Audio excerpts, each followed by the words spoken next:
All right, we're getting ready. It is the next morning. We're going, just check the oil. They're about 2.5 quarts in it, something like that.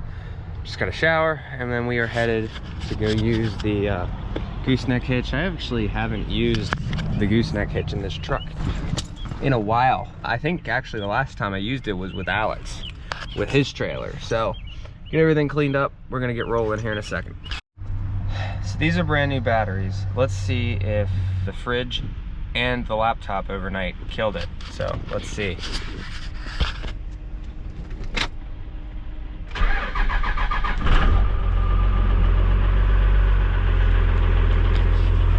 It was a little, you could hear that it was a little weak, but it still started right up. So let's let it idle down. Voltage was a little low. It's down to like 13.9. So now as I'm driving it, it's up to 14.1, 14.2. So definitely put a little bit of a strain on the batteries overnight, but whatever.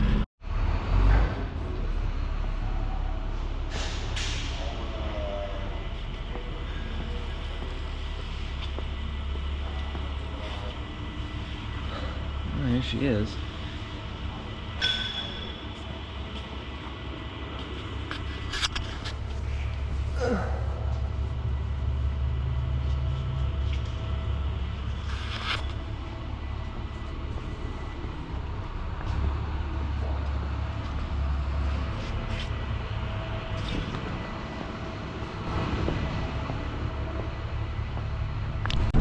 It's like a slip and slide in this muddy parking lot.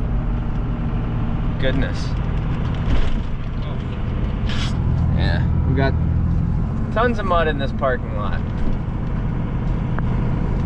Fun. I don't know if you guys can hear that. All the rocks and shit flying up. Just mud everywhere. That driveway was insane. It's still going. Glad I got mud flaps. Alright, so answer me this. I got a few people bitching about the truck. And, well, here's the trailer.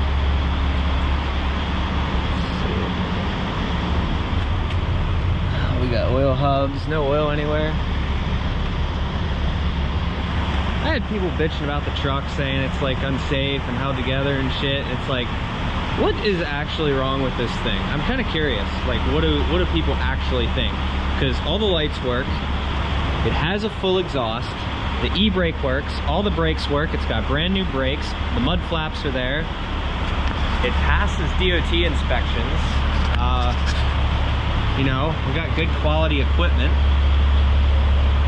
16K fifth wheel, 25K gooseneck hitch, fire extinguishers mounted, all the tools are organized, everything's like actually organized nicely. So let me know down in the comments, what are people actually complaining about that is wrong with the truck? I'm just curious.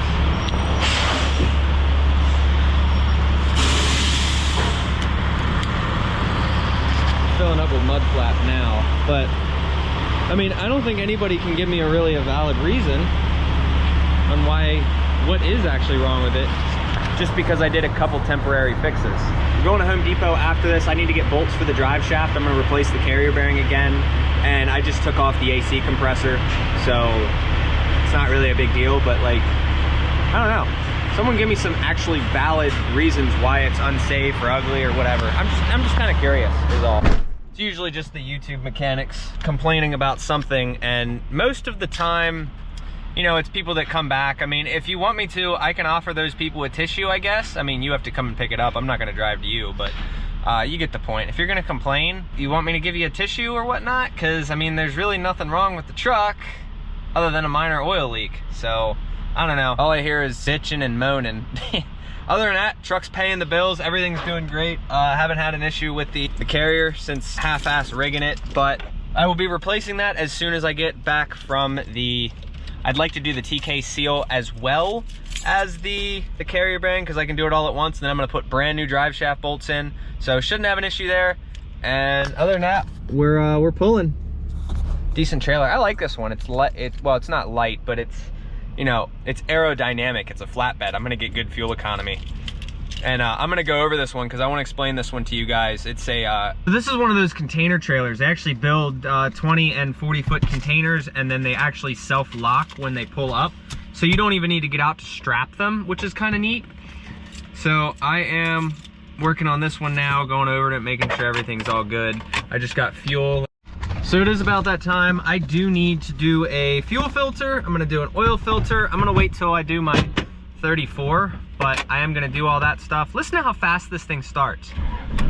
Listen to that. Starts right up. Not even, it wasn't even a full crank before it started.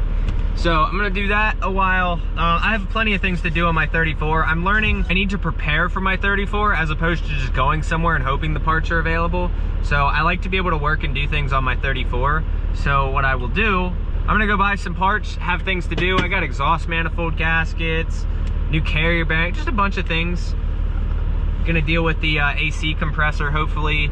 I gotta drill and tap the holes again so I can put it back on, but fix the leak on that. I mean, just little dumb things. It's like, I don't know, not a safety violation. I mean, I could roll this thing up onto a DOT inspection station, get a level 1 and pass probably right now. There's nothing really wrong with it that's safety-wise. I guess there was a few people mad about my Airstream incident, like 3 people out of the thousands of people that saw it. But I don't know, for what it is, it wasn't really that unsafe. I drove at night, nothing was gonna fly off, everything was secured. I mean, it is what it is, it was all good. So, end rant, 2,400 miles to go until California. Let's get rolling. All right, so I only got so much time left in the day. I got like 5 hours or something. So, I'm gonna start preparing for my 34. I wanna get new drive shaft bolts, and I wanna get a fuel filter and a, what do you call it? A transfer case seal, because they're both right next to each other. Here's AutoZone or Advanced, whatever, and then over there's Home Depot.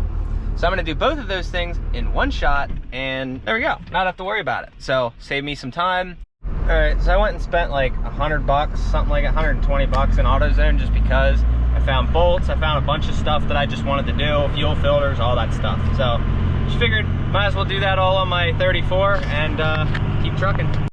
So be honest with me down in the comments.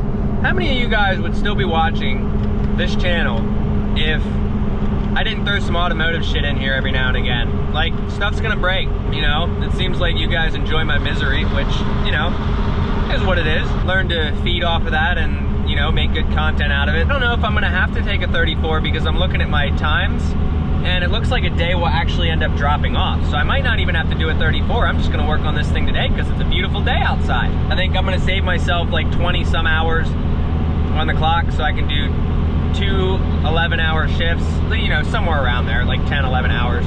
And then the rest of the time, next day will fall off and then I'll just run my recaps. This customer tried to cancel on us. He's like, yeah, I called in Sunday and canceled it. And I'm like, well, here it is Monday morning, 8 o'clock. And I've already picked the load up. I'm already halfway through Ohio. It's like, you can't call in on Sunday, call your broker and cancel a load because he wanted somebody else to do it because the broker messed up with somebody else. So then I got the load. So it's like, well, I mean, you didn't want to get charged twice. It's like, well, if you cancel a load after it's already been picked up, you pay the whole thing. You pay the full price anyways. I'm gonna keep going, getting paid. I don't care. You paying me. I picked this load up. I wasted a whole day. I got a load coming out of California. Pay them bills. Don't get impatient and try to have somebody else do it. I picked up first thing in the morning, 8 o'clock. So I'm gonna get this thing worked on once I get to Love's. We're about 10 minutes away and I'm gonna start tearing this truck apart. So I got a bunch of things because I didn't think my cost a mile was high enough. So I got some hose clamps and I got some tube for the coolant and I got some Fram ATF plus 4 because I don't care if my transfer case blows up. I got a transfer case seal. I got lube, not you dirty, you perverts, the other type of lube. Okay, I got a fuel filter from CarQuest. I got some drive shaft bolts. These aren't even the right bolts, but they're grade 10, I think, right? Some receipts. So, I didn't think I was spending enough money, so I went and bought some stuff.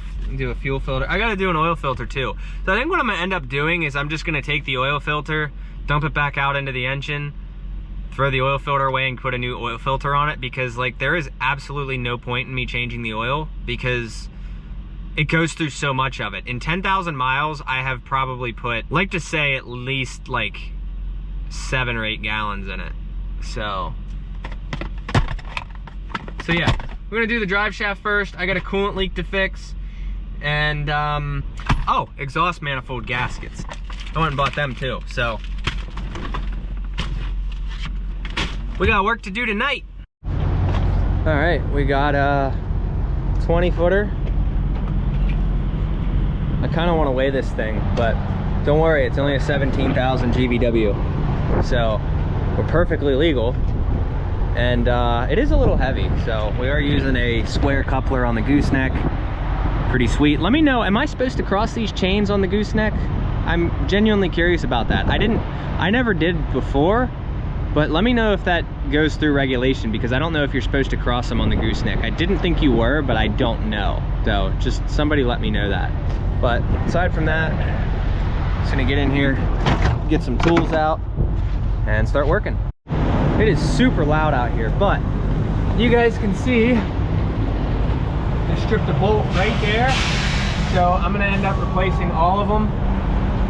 So, and then I need to take this ratchet strap down. This was just to hold the bearing in place, which it did its job for what it needed to. This is definitely, I'm gonna get rid of this. So we're gonna fix the drive shaft now. So luckily the bolt's on the bottom because I'm gonna cut that bolt off. There's about where we're at. We just got the last little bit to do. I gotta figure out how I'm gonna get to that. But I was able to save 2 of these. I'm gonna go buy more of these on eBay, but I got grade 8 bolts to go in there. Whatever it says on that. So yeah. It turns out there's enough slop. I wouldn't be able to do this before. There's enough slop that I was able to drop the carrier, and then they both separated. And then I was able to break the rest of that bolt loose. It wouldn't do that before, so I'm wondering if something's wrong with the T-case. Because it's kind of, I'll show you here in a second. So then that's how I'm gonna do that, get those out.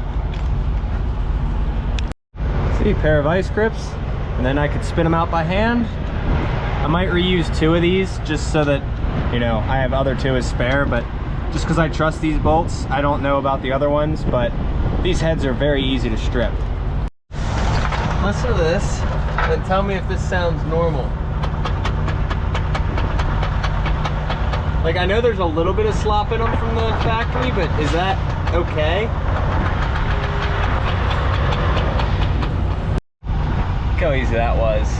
Get the old seal out, got a brand new one. Gross.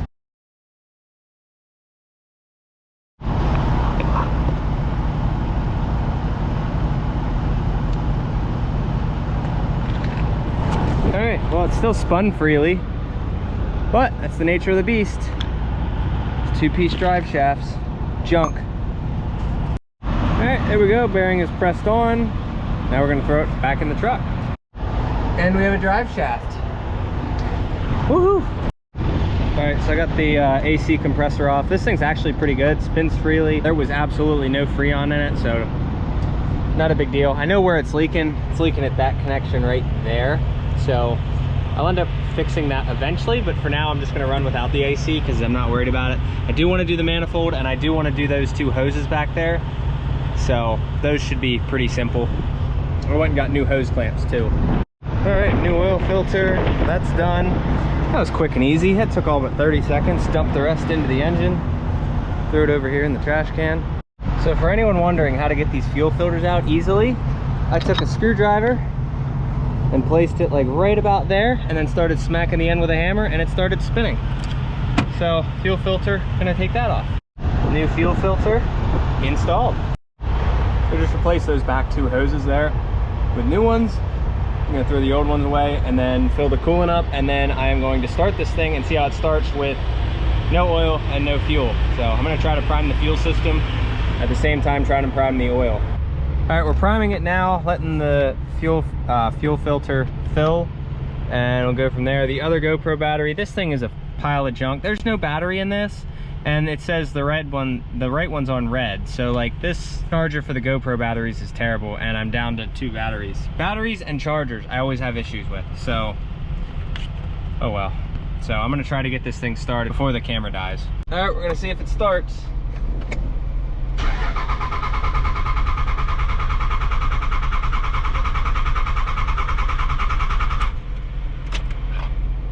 I had to crank it to prime it for the oil, but I don't know that. I think that was too long of a crank.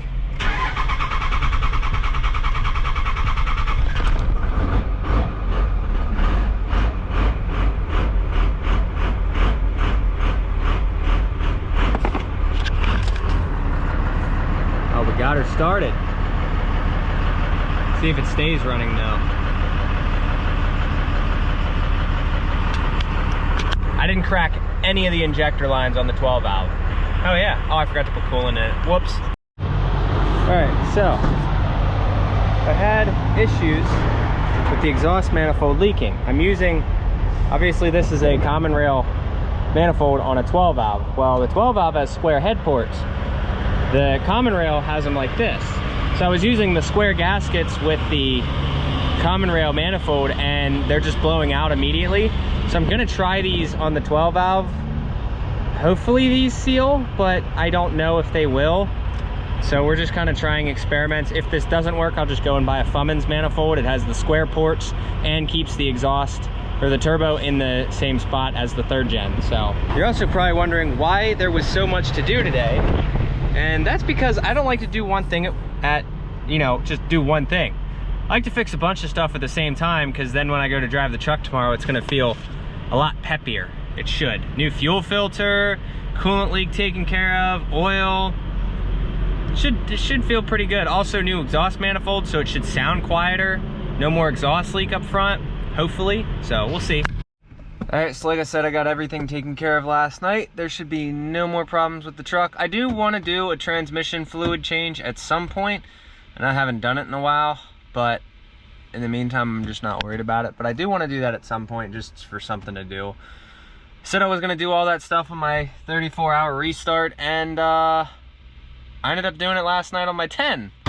So started this morning around 2:50, and then we're gonna roll probably till about 3 o'clock and keep on trucking.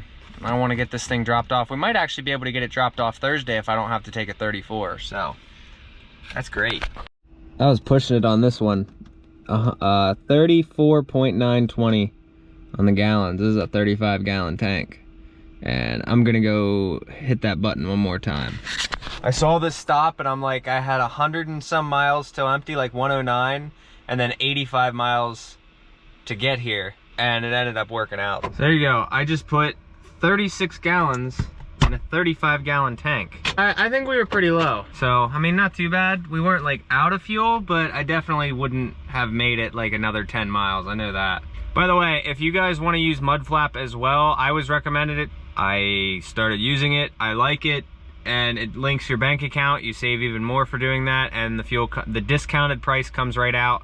Whereas when you go to the pump, it'll tell you, like, it says that's $113, but then you take 36 cents off each gallon. So 36 times, let me see, it was 29 cents, so 0.29 times 36. So I saved $10.45 on this fill up. My referral code is down in the description if you want to download Mudflap. If you do and you sign up for it, they will give you a call in a couple of days to explain it, how it works. But basically, you find a stop. Once you find a stop, you can get your fuel code. You take that up to the cashier. They swipe you in. You come out, you fuel. You can leave, or you can go in and get a receipt. It doesn't matter, but it's paid for. Once you give them the code, it's paid for. So you don't got to go back in a second time if you don't want to. So I'm almost out of hours anyway. I looked at it, and for me to go to that Love's would kind of be impractical, because I have 12 and a half hours left on my 70. And I'm like, well, I'm going to a Sap Bros truck stop to go get fuel, because it's like $2.62. And that's about an hour and 9 minutes. But the thing is, a Love's is also on that exit, and I won't use up all of my drive time today. So I'll be able to drive my full day tomorrow pretty much. I'll still have like 10 and a half to 11 hours. So I'll be able to run pretty much all day tomorrow. And then I should be getting 8.7, it looks like on the thing here. Should be getting like 8.72 hours back. That's pretty sweet. And then I don't need to do a 34, but I'll start running recaps. But it looks like I'll get 8 hours back that day. I'll get 12, almost 13 hours back on Thursday, and then Friday I only get 3.5 hours. So we'll see how it pans out. I might just spend the weekend in California, do my reset if I have to, but Friday's the short day. So for some reason I only did 4 hours on a Friday. Why? I have no idea. So I decided I wanted to measure how high this side is. Right now it's at 6 1/4. I don't know if the bag's leaked or whatnot. So I measured before, now I'm gonna fill up because I have almost no fuel, and then I'm gonna see how much a full tank of fuel actually takes out of the suspension, and then I gotta go fill them up, obviously. So I think I set them to 6 3/4 yesterday. And for some reason it's actually lower right now, so that's kind of weird. I don't know, maybe I have a leak somewhere, maybe I'll figure that out. Alright, well, it's pretty dang cold out there, it's pretty windy. I'm gonna go out there and fill the airbags back up, and I'm gonna see if there's any leaks or anything. I mean, I hope there's not, but I hit some pretty gnarly bumps on the way here. So aside from that, I got the trailer weighed. It weighs 10,420 pounds, and my combination weight was 19,160 pounds. Yeah, I'm gonna go fill that up, throw some gloves on, and get to work. All right, so I wanna go over this a little bit. 2 5/16 square ball, 10,420 pounds empty on this trailer. It's got a gas, I wonder if you can see that. It's got a generator of some sort that runs, gas tank, all of the hydraulic lines for like the jacks, and I guess one way or another this comes out and down. Dual 12,000 pound axles, quick locks for when the container goes on, so you don't need to yeah, and see this will roll on the ground, so you don't even need to get out and strap it. These will auto lock, all good, you're ready to go. Unfortunately, shitty, they are oil hubs, which is fine, I don't have a problem with them on dualies, but it does have the plastic caps, so get yourself some Velcrums. Other than that, well overbuilt. You guys can see, very well overbuilt. I think he said the containers are like 4,500 pounds, and this has a 24,000 pound gross vehicle weight rating, so it only weighs 10.4, so it gives you a huge payload capacity on this thing.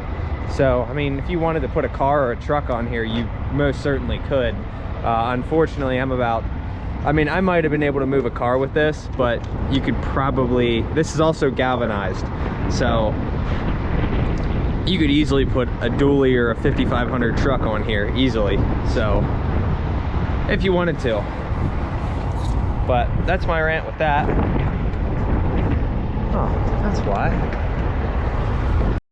So I also wanted to make mention, they put that stuff up there for the aerodynamics. That also covers the motor that's up there, and then they put cooling fins on it. But for what it is, that way you're not just smacking the wind right into the container that you're hauling.